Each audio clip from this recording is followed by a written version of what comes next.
بسم اللہ الرحمن الرحیم۔ السلام علیکم۔ مالک خلد و کوثر، شاہ بحر و بر، مدینہ کے تاجدار رسول اکرم صلی اللہ علیہ وآلہ وسلم کا فرمان عالی شان ہے کہ اللہ سے محبت رکھنے والے جب آپس میں ملیں اور مصافحہ کریں اور اپنے نبی پر درود بھیجیں تو ان کے جدا ہونے سے پہلے دونوں کے اگلے پچھلے گناہ معاف کر دیے جاتے ہیں۔ حضرت سیدنا مالک بن دینار رحمۃ اللہ علیہ ایک بار بصرہ کے ایک محلے میں ایک زیر تعمیر عالی شان مکان کے اندر داخل ہوئے۔ کیا دیکھتے ہیں کہ ایک حسین نوجوان مزدوروں اور مستریوں کو بڑے انہماک کے ساتھ ہر کام کی ہدایت دے رہا ہے۔ حضرت سیدنا مالک بن دینار رحمۃ اللہ علیہ نے اپنے رفیق حضرت سیدنا جعفر بن سلیمان رحمۃ اللہ علیہ سے فرمایا کہ یہ نوجوان محل کی تعمیر کے معاملے میں کس قدر دلچسپی رکھتا ہے۔ مجھے اس کے حال پر رحم آ رہا ہے۔ میں چاہتا ہوں کہ یہ اللہ سے دعا کروں کہ اسے اس حال سے نجات دے دے۔ کیا عجب کہ یہ جنت کے نوجوانوں میں سے ہو جائے۔ یہ فرما کر مالک بن دینار رحمۃ اللہ علیہ اس کے پاس تشریف لے گئے۔ آپ نے اس پر انفرادی کوشش کرتے ہوئے فرمایا کہ آپ اس عالی شان مکان پر کتنی رقم خرچ کرنے کا ارادہ رکھتے ہیں۔ نوجوان عرض کرنے لگا کہ 1000 درہم۔ آپ رحمۃ اللہ علیہ نے فرمایا کہ اگر آپ یہ رقم مجھے دے دیں تو میں آپ کے لیے ایک ایسے عالی شان محل کی ضمانت لیتا ہوں جو اس سے زیادہ خوبصورت ہے۔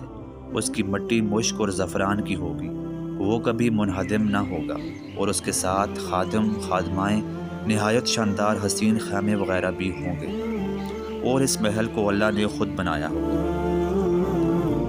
وہ نوجوان عرض کرنے لگا کہ مجھے اس بارے میں غور و فکر کرنے کے لیے ایک شب کی مہلت عنایت فرمائیں۔ حضرت سیدنا مالک بن دینار رحمۃ اللہ علیہ وہاں سے واپس چلے آئے۔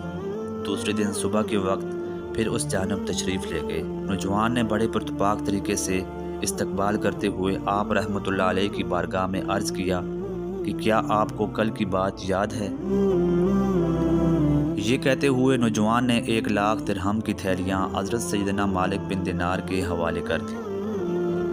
آپ رحمۃ اللہ علیہ نے ایک کاغذ اور قلم ہاتھ میں لیا اور بسم اللہ الرحمن الرحیم کے بعد یہ تحریر لکھی۔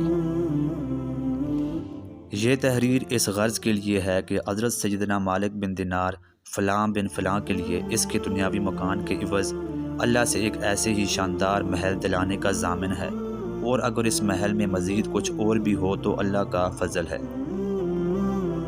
اس 1,00,000 درہم کے بدلے میں نے ایک جنتی محل کا سودا فلاں بن فلاں کے لیے کر لیا ہے، جو اس کے دنیاوی مکان سے زیادہ وسیع ہے۔ آپ رحمۃ اللہ علیہ نے یہ تحریر اس نوجوان کے حوالے کر دی اور 1,00,000 درہم شام سے پہلے فقراء اور مساکینوں میں تقسیم فرما دی۔ اس عظیم عہد نامے کو لکھے ابھی 40 روز بھی نہیں گزرے تھے کہ ایک دن نماز فجر کے بعد مسجد سے باہر نکلتے ہوئے سیدنا مالک بن دینار رحمۃ اللہ علیہ کی نگاہ مسجد کے مینار پر پڑی۔ کیا دیکھتے ہیں کہ وہی عہد نامہ محراب مسجد پر موجود ہے، اور بغیر سیاہی کے اس کے اوپر وہی تحریر چمک رہی تھی، جس میں لکھا تھا کہ مالک بن دینار، تم نے جس محل کے لیے ہمارے نام سے ضمانت لی تھی وہ ہم نے اس نوجوان کو عطا کر دیا ہے، بلکہ اس سے 70 گنا زیادہ نوازا ہے۔ آپ رحمۃ اللہ علیہ یہ تحریر لے کر اس نوجوان کے گھر تشریف لے گئے تو پتہ چلا کہ وہ نوجوان فوت ہو گیا ہے۔ وصال نے بتایا کہ اس نوجوان نے مجھے اپنے پاس بلایا اور وصیت کی کہ میری میت کو تم غسل دینا، اور ایک کاغذ مجھے کفن کے اندر رکھنے کی وصیت بھی کی تھی۔ چنانچہ حسب وصیت اس کی تدفین کر دی گئی۔ حضرت سیدنا مالک بن دینار رحمۃ اللہ علیہ نے محراب مسجد سے ملا ہوا کاغذ وصال کو دکھایا تو وہ بے اختیار پکار اٹھا، یہ تو وہی کاغذ ہے جو میں نے کفن میں رکھا تھا۔ یہ معاملہ دیکھ کر ایک شخص نے حضرت سیدنا مالک بن دینار رحمۃ اللہ علیہ کی خدمت میں 2,00,000 درہم کے عوض ضمانت نامہ لکھنے کی التجا کی، تو اس پر آپ رحمۃ اللہ علیہ نے فرمایا کہ جو ہونا تھا وہ ہو گیا، اللہ جس کے ساتھ جو چاہتا ہے وہی کرتا ہے۔ جس کو خدائے پاک نے دی خوش نصیب ہے، جس کو خدائے پاک نے دی خوش نصیب ہے، کتنی عظیم چیز ہے دولت یقین کی۔ اگر آپ کو یہ ویڈیو پسند آئے تو ویڈیو کو لائک کریں، اور مزید اسی طرح کی اسلامک ویڈیو کے لیے ہمارے اس چینل کو سبسکرائب کریں۔ اللہ تعالی ہم سب کا حامی و ناصر ہو۔